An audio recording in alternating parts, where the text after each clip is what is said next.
Inch కూడా ఉంటాయి.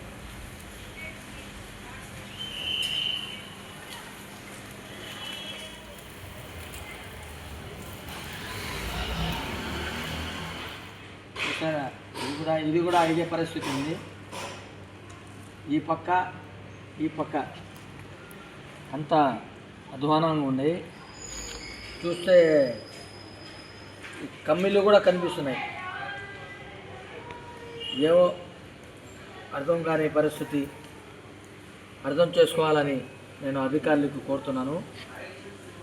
దయచేసి నేను అధికారులకు ఒకటే కోరుతున్నాను, ఆ అల్లా కోసము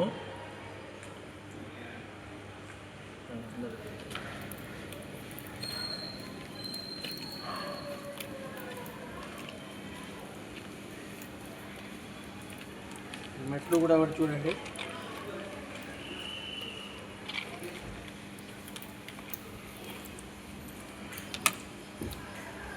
ఇది చూడండి, ఊడిపోయి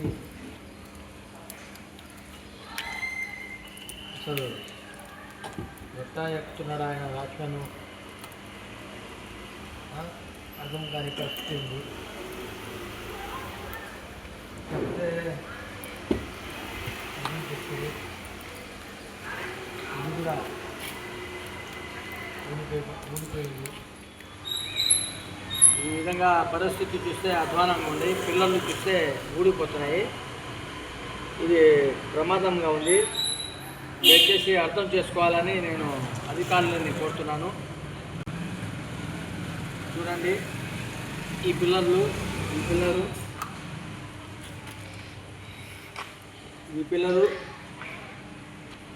ఇదంతా చాలా డ్యామేజ్గా ఉంది. ఎన్నోసార్లు కబురు చెప్పున్నాము. ఎక్కడ మనకు ఎందుకంటే చెప్తున్నామంటే పక్కన కూడా స్కూలు ఉంది. దేని ప్రమాదం జరిగితే ఏమవుతుందో అల్లా వల్ల ఏం కాకూడదని మేము అల్లాతో దుఆ చేస్తున్నాము. అంటే మనకు జెండా వీధి ప్రాంతంలో 30 సంవత్సరాల నుంచి జెండా వీధి ట్యాంకు మన మాజీ మంత్రి రమేష్ రెడ్డి గారి హయాంలో, స్వర్గీయ సందాని బాషాబాయ్ హయాంలో కట్టిన ట్యాంకు ఈరోజు ప్రమాదంలో ఉంది. మేము ఎన్నోసార్లు చెప్పాము అధికారులకు. అదేవిధంగా 47వ డివిజన్ కార్పొరేటర్ రామకృష్ణ గారికి ఆయన కూడా చెప్పాము. ఆయన కూడా వైట్ చొక్కా వేసుకొని ఊరికనే షో తప్ప పని చేయడంలో వెనకాల ఉన్నాడు. ఏమో అర్థం కాని పరిస్థితి ఉంది. నేను మినిస్టర్తో మాట్లాడానన్నారు. మినిస్టర్ గారితో మాట్లాడి ఉంటే ఇప్పటికి పని అయిపోయేది. దయచేసి మన మంత్రివర్యులు పొంగూరు నారాయణ గారు, మీరు దయచేసి ఆ అల్లా కోసము ఆ ట్యాంకు సమస్య గురించి పట్టించుకోవాలని, అదేవిధంగా మన 47వ డివిజను 43వ డివిజన్లో దిక్కులేని పరిస్థితి ఉంది. మనది ఎవరికి చెప్పుకోవాలో సమస్య అర్థం కాని పరిస్థితి ఉంది. ఏ ఊరికి చెప్పుకున్నా కూడా మేము వీళ్ళకి చెప్పాము పని అయిపోతుంది, వాళ్ళకి చెప్పాము పని అయిపోతుంది అని చెప్తున్నారు తప్ప ఒక్కటి కూడా పని కాలేదు.